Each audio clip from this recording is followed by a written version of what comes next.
வணக்கம். நீங்கள் இணைந்து கொள்வது இலங்கையின் முதல் தர செய்தி வழங்குனர் நியூஸ் ஃபர்ஸ்டின் மதிய நேர பிரதான செய்தியோடு. கொழும்பில் அமைந்துள்ள நியூஸ் ஃபர்ஸ்டின் பிரதான கலையகத்திலிருந்து உங்களை சந்திக்கும் நான் சண்முகநாதன் வினோதர்ஷன். விரிவான செய்திகளுக்கு செல்லும் முன்னர் முதலில் தலைப்புச் செய்திகள். வவுனியா ரயில் பாதுகாப்பு கடவை ஊழியர்கள் உண்ணாவிரத போராட்டம். இந்திய மீனவர்களின் அத்துமீறலுக்கு எதிர்ப்பு தெரிவித்து வடமாகாண மீனவர்கள் கவனஈர்ப்பு போராட்டம். அமெரிக்காவின் ஜனநாயகம், மனித உரிமைகள் மற்றும் தொழிலாளர் விவகாரங்களுக்கான உதவி செயலாளர் நாட்டை வந்தடைந்துள்ளார். இனி விரிவான செய்திகள். இந்திய மீனவர்களின் அத்துமீறல் மற்றும் இழுவை படகு மூலமான மீன்பிடிப்புக்கு எதிர்ப்பு தெரிவித்து வடமாகாண மீனவர்கள் பாரிய கவனஈர்ப்பு போராட்டம் ஒன்றை முன்னெடுத்துள்ளனர். வடமாகாண சபைக்கு முன்னால் பதாதைகளை ஏந்தியவாறு வடபகுதி மீனவர்கள் ஆர்ப்பாட்டத்தில் ஈடுபட்டுள்ளனர்.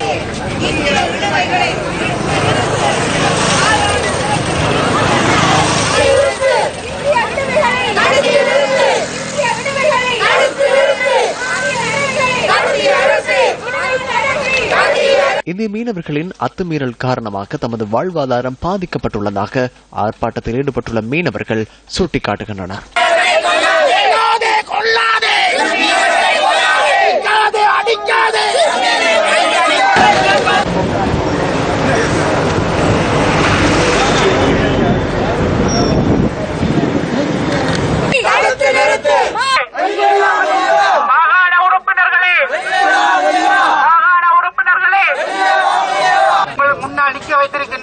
நீங்கள் அன்றே அந்த தடையை நீங்கள் அறிவித்திருந்தால் அரசாங்கம் சட்டத்தை கொண்டு வந்திருக்கும், இந்தியா உள்ளே வர யோசித்திருக்கும், அரசாங்கமும் பயந்திருக்கும். வடமாகாண சபையின் 56வது அமர்வு தற்போது நடைபெற்று வருகின்றது. அது தொடர்பிலான தகவல்களுடன் இணைந்து கொள்கின்றார் எமது பிராந்திய செய்தியாளர் கதிர்காமத்தையன் ரஜினிகாந்த். வடமாகாண சபையை முற்றுகையிட்டு வடமாகாண மீனவர்கள் கவனஈர்ப்பு போராட்டத்தை நடத்தியதன் காரணமாக இன்றைய 56வது வடமாகாண சபை அமர்வு முற்பகல் 11 மணி அளவிலேயே ஆரம்பமாகியது. ஆரம்பத்தில் வடமாகாண சபை ஆளுங்கட்சி உறுப்பினராக செந்தில் மயூரன் பதவியேற்றுக் கொண்டார். தமிழ் தேசிய கூட்டமைப்பினுடைய போனஸ் ஆசனம் வருடத்திற்கு ஒருவர் என சுழற்சி முறையிலே வழங்கப்பட்டு வருகிறது. அதன் அடிப்படையிலே டெலோ கட்சியைச் சேர்ந்த செந்தில் மயூரன் இதற்காக தெரிவு செய்யப்பட்டிருந்தார். அதனைத் தொடர்ந்து வடமாகாண வாழ்வாதார அபிவிருத்தி நிதி திட்டத்தை சபையிலே சமர்ப்பித்தார் கல்வி அமைச்சர் தானா குருகுலராஜா. அதனைத் தொடர்ந்து முல்லைத்தீவு மாவட்ட மீனவர்கள் தொடர்பாக கடந்த மாதம் மத்திய கடற்தொழில் அமைச்சிலே நடைபெற்ற கூட்டத்திலே அக்குழுவில் முல்லைத்தீவு மாவட்ட இராணுவ தளபதி, கடற்படை அதிகாரி ஆகியோர் உண்மைக்கு புறம்பான கருத்துக்களை முன்வைத்துள்ளமை ஏற்றுக்கொள்ள முடியாது, அதற்கு முதலமைச்சர் நடவடிக்கை எடுக்க வேண்டும் என்ற பிரேரணையை சமர்ப்பித்தார் ஆளுங்கட்சி உறுப்பினர் சூனா ரவிகரன். சபை அமர்வுகள் தொடர்ந்தும் இடம்பெற்றுக் கொண்டிருக்கிறது. நியூஸ் பஸ் செய்திகளுக்காக கைதடியில் உள்ள பேரவை செயலகத்திலிருந்து கதிராமத்தையன், ரஜினிகாந்தன். வவுனியாவில் உள்ள ரயில் கடவை காப்பாளர்கள் நிரந்தர நியமனம் கோரி உண்ணாவிரத போராட்டத்தில் ஈடுபட்டுள்ளனர். வடமாகாண ரயில் கடவை காப்பாளர் சங்கங்களின் ஒன்றியத்தின் ஏற்பாட்டில் இந்த உண்ணாவிரத போராட்டம் ஆரம்பிக்கப்பட்டுள்ளது. வவுனியா ரயில் நிலைய வளாகத்தில் காலை 10 மணி அளவில் இந்த உண்ணாவிரத போராட்டம் ஆரம்பிக்கப்பட்டுள்ளதாக எமது பிராந்திய செய்தியாளர் குறிப்பிட்டார். தங்களின் நிரந்தர நியமனத்தை வலியுறுத்தும் வகையிலான பதாதைகளையும் போராட்டத்தில் ஈடுபட்டவர்கள் ஏந்தியுள்ளனர். புகையிரத கடவை ஊழியர்களாகிய நாங்கள் எங்களுடைய நிரந்தர நியமனத்தை பெற்றுத்தர கோரி நாங்கள் அடையாள உணவு தவிர்ப்பு போராட்டத்தை நாங்கள் இன்று ஆரம்பித்திருக்கின்றோம். எங்களுடைய கோரிக்கைகள் நிறைவேற்றிக் கொள்வதற்கான முன்னேற்பாடாக வடமாகாண இருக்கக்கூடிய அனைவரையும் ஒருங்கிணைத்து நாங்கள் யாழ்ப்பாணத்திலும் மன்னாரிலும் அதே போன்று இன்று வவுனியாவிலும் நாங்கள் உணவு தவிர்ப்பு போராட்டத்தை ஆரம்பித்திருக்கின்றோம். திணைக்களத்தில் நாங்கள் இப்போ 4 வருஷமாக வேலை செய்து கொண்டிருக்கிறோம். வேலை செய்யும் போது அவர்கள் எங்களை போலீஸ்மார் சொல்லி எடுத்தது, உங்களை நிரந்தர நியமனமாக்குறோம், சம்பளம் கூட்டி தருவோம், நீங்கள் சிரமமாக நின்று பாருங்கன்னு சொல்லி தான் செய்தது. அதை நம்பி தான் நாங்கள் எங்களோட குடும்ப நிலைகள் பிள்ளைகள் கஷ்டத்தையும் பார்க்காமல் பின் உதவியை நாடி செய்து கொண்டிருக்கிறோம். இதுவரையும் அவைகள் ஒரு நாளொன்றுக்கு 250 ரூபாய் வீதம் தாரதையை ஒழிய சம்பளம் கூட்டப்படவும் இல்லை, நிரந்தரமாக்குற வேலை பணியும் இல்லை.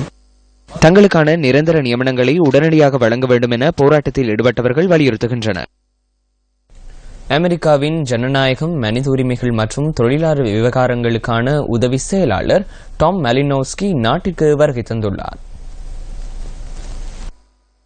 இவர் இன்று காலை கட்டுநாயக்க சர்வதேச விமான நிலையத்தை வந்தடைந்ததாக விமான நிலையத்தின் உயரதிகாரி ஒருவர் தெரிவித்தார். இந்த விஜயத்தின் போது இலங்கை அரசாங்கத்தின் உயர்மட்ட அதிகாரிகள் மற்றும் சிவில் செயற்பாட்டாளர்களுடன் கலந்துரையாடல்களில் ஈடுபடவுள்ளார். கடந்த செப்டம்பர் மாதம் இலங்கையின் இணை அனுசரணையுடன் முன்வைக்கப்பட்ட மனித உரிமைகள் பிரேரணையில் முன்வைக்கப்பட்ட விடயங்களில் முன்னேற்றம் தொடர்பில் இதன்போது அவர் ஆராயவுள்ளதாக அமெரிக்க ராஜாங்க திணைக்களம் தெரிவிக்கின்றது. அத்துடன் நீதி மற்றும் நல்லிணக்க செயற்பாடுகள் தொடர்பில் கலந்துரையாடல்களில் அவர் ஈடுபட உள்ளதுடன் அவற்றுக்கான அமெரிக்காவின் ஒத்துழைப்புகள் தொடர்பிலும் இதன்போது கலந்துரையாடப்பட உள்ளது. தெற்கு மற்றும் மத்திய ஆசிய விவகாரங்களுக்கான அமெரிக்க பிரதி ராஜாங்க செயலாளர் நிஷா பிஸ்வால் இன்று இலங்கைக்கு வருகை தரவுள்ளார். அமெரிக்க பிரதி ராஜாங்க செயலாளரின் இலங்கை விஜயத்தின் போது ஜனாதிபதி மைத்ரிபால சிறிசேன, பிரதமர் ரணில் விக்ரமசிங்க மற்றும் தமிழ் தேசிய கூட்டமைப்பு உள்ளிட்ட சில கட்சிகளின் பிரதிநிதிகளுடன் கலந்துரையாடல்களை நடத்துவதற்கு திட்டமிடப்பட்டுள்ளது. மேலும் அரசு உயர் அதிகாரிகள் மற்றும் சிவில் சமூக பிரதிநிதிகள் சிலரையும் நிஷா பிஸ்வால் சந்திக்க உள்ளதாக கொழும்பில் உள்ள அமெரிக்க உயர்ஸ்தானிகர் ஆலயம் குறிப்பிட்டுள்ளது.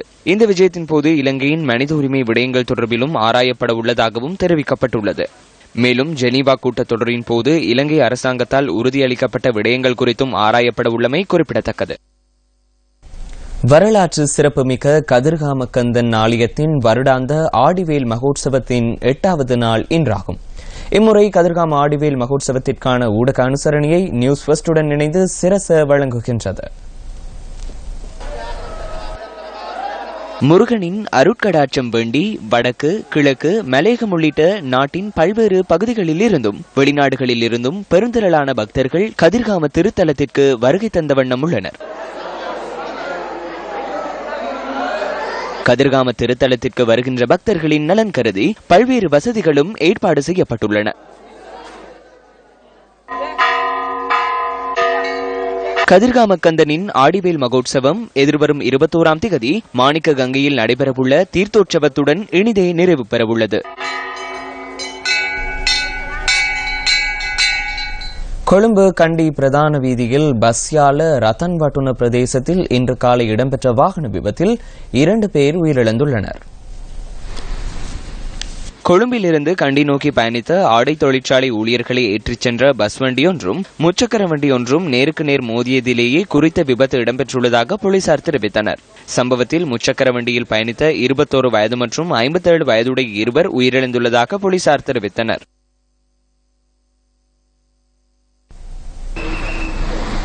வருடத்தின் இதுவரையான காலத்தில் 22,799 டெங்கு நோயாளர்கள் அடையாளம் காணப்பட்டுள்ளதுடன் 40 பேர் உயிரிழந்துள்ளனர். கடந்த வருடத்துடன் ஒப்பிடுகையில் இந்த வருடத்தில் டெங்கு நோயாளர்களின் எண்ணிக்கை அதிகரித்துள்ளதாக சுகாதார அதிகாரிகள் தெரிவிக்கின்றனர். வருடத்தின் இதுவரையான காலத்தில் கொழும்பு மாவட்டத்தில் 7,369 டெங்கு நோயாளர்கள் அடையாளம் காணப்பட்டுள்ளனர். கொழும்பு தெற்கு போதனா வைத்தியசாலை, நீர்கொழும்பு வைத்தியசாலை, தேசிய வைத்தியசாலை மற்றும் கண்டி போதனா வைத்தியசாலைகளில் அதிகளவான டெங்கு நோயாளர்கள் அடையாளம் காணப்பட்டுள்ளனர். கொழும்பு தேசிய வைத்தியசாலை 200 நோயாளர்களுக்கு காய்ச்சல் நிலைமை காணப்படுவதுடன் அதில் 25 பேருக்கு டெங்கு காய்ச்சலுக்கான அடையாளங்கள் காணப்படுவதாக கொழும்பு தேசிய வைத்தியசாலையின் பணிப்பாளர் வைத்தியர் அனில் ஜாசிங்க தெரிவித்துள்ளார். அதிகப்படியான டெங்கு நோயாளர்கள் உள்ள மாவட்டங்களாக கொழும்பு, கம்பஹா, களுத்துறை, குருணாகலை, கண்டி, மாத்தலை, காலி மற்றும் மாத்தறை ஆகிய மாவட்டங்கள் அடையாளம் காணப்பட்டுள்ளன. கிண்ணியா இடிமண் கிராம மக்கள் அடிப்படை வசதிகளின்றி பெரும் சிரமத்தை எதிர்நோக்கி வருகின்றனர். 1990ஆம் ஆண்டு யுத்தம் காரணமாக இவர்கள் முள்ளிப்பொத்தானைக்கு இடம்பெயர்ந்து 2009ஆம் ஆண்டு மீள இடிமண் கிராமத்தில் குடியமர்த்தப்பட்ட போதிலும் இவர்களுக்காக எவ்வித அடிப்படை வசதிகளும் செய்து கொடுக்கப்படாமை கவலைக்குரிய விடயமாகும். இடிமண் கிராமத்தில் சுமார் 100க்கும் அதிகமான மக்கள் வசித்து வருவதுடன் கிராமத்தில் பிரதானமாக தங்களுக்கு சுத்தமான குடிநீரை பெற்றுக்கொள்ள முடியாத நிலைமை காணப்படுவதாக இவர்கள் அங்கலாய்க்கின்றனர். கடந்த தேர்தல் காலத்தில் அரசியல்வாதிகள் வாக்குறுதிகள் வழங்கிய போதிலும் பின்னர் தங்களின் பிரச்சனைகளுக்கான தீர்வை பெற்றுக் கொடுக்கவில்லை என இந்த கிராம மக்கள் விசனம் தெரிவிக்கின்றனர். வன்சேல 97 முள்ளிப்பத்தனையில் அகதியாக கிடந்து நாங்கள் இங்கே வந்து எங்களுக்கு தண்ணி வசதி இல்லை, குடி தண்ணீர் இல்லை, உடுவாசல் இல்லை. நாங்கள் இப்படி அலால்பட்டு கிடக்கோம். அரசியல்வாதி வாராங்க போகிறாங்க, செஞ்சு தரங்கன்றாங்க, எதுவும் ஒரு முடிவுக்கு வரல. ஆட்டு பைப்பு தந்தாங்க, அதுவும் வேலை செய்யுதுங்களே, தண்ணியும் இல்லை. நாங்கள் குளத்தை தூக்கிட்டு அங்கே போகணும் தண்ணிக்கெல்லாம். கிணறுலாம் பாசி பிடிச்சிட்டு குடிக்க தண்ணி இல்லை, அதாவது நோண்டு போடுவது தண்ணி குடிக்க வேணாம்னு சொல்கிறாங்க.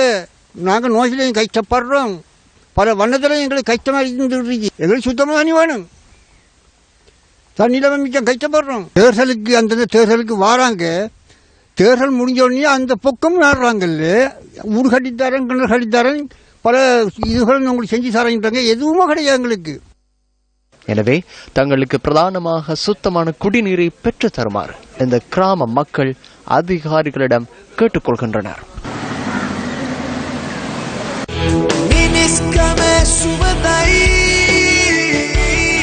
மக்கள் சக்தி திட்டத்தினூடாக இல்லங்கள் தோறும் வந்த நாம் உங்கள் பிரச்சனைகளை பதிவு செய்தமை நினைவில் உள்ளதா? மக்களுடன் இணைந்து உங்கள் பிரச்சனைகளை தீர்ப்பதற்கு நாம் தயார். மக்கள் சக்தி 100 நாட்கள் மக்களுடன் மக்களுக்காக. அந்த தகவலோடு நியூஸ் ஃபர்ஸ்டின் மதிய நேர பிரதான செய்தி அறிக்கையை நிறைவடைகின்றது. தொடர்ந்தும் சக்தி டிவி நிகழ்ச்சிகளோடு இணைந்திருங்கள். வணக்கம்.